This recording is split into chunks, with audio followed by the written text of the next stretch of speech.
Kasong kriminal at administratibo na pwedeng mauwi sa pagkasibak sa serbisyo ang kinakaharap ng 7 pulis Maynila.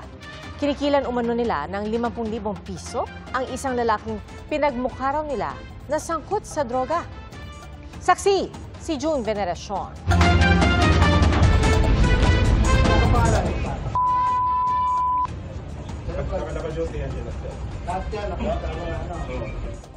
Matapos ituro ng mismong biktima, kaya kami ina-arresto sa kasong illegal detention, extortion at rape threat.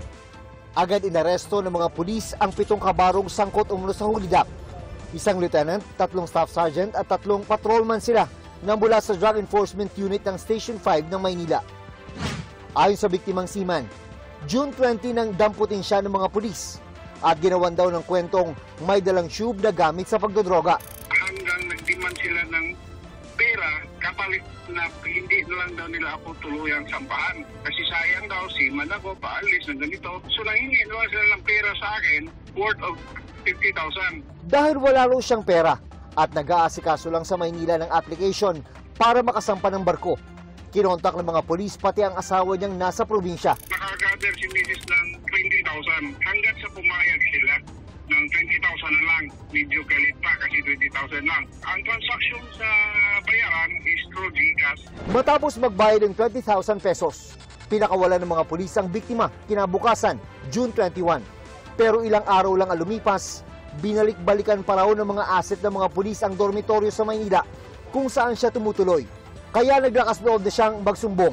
Nang matulugan daw ito ng mga pulis, nag-reach out po yung mga pulis po na involved at isinauli yung 20,000 through GCash din, hoping na hindi po magrereklamo.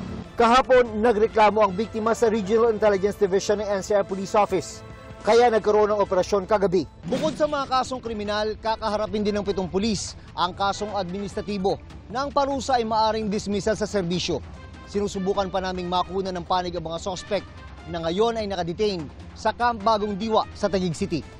Nirelieve rin ang station commander ng mga sangkot na pulis Maynila dahil sa command responsibility. Nakarating po sa kanyang kaalaman yung nangyari, pero hindi po niya inaksyonan po kagad. So, dinirect ko po na i-relieve na po siya kagad at filean po ng appropriate charges. Para sa GMA Integrated News, ako si June Veneracion, ang inyong saksi. Mga kapuso, maging una sa saksi. Mag-subscribe sa GMA Integrated News sa YouTube para sa iba't ibang balita.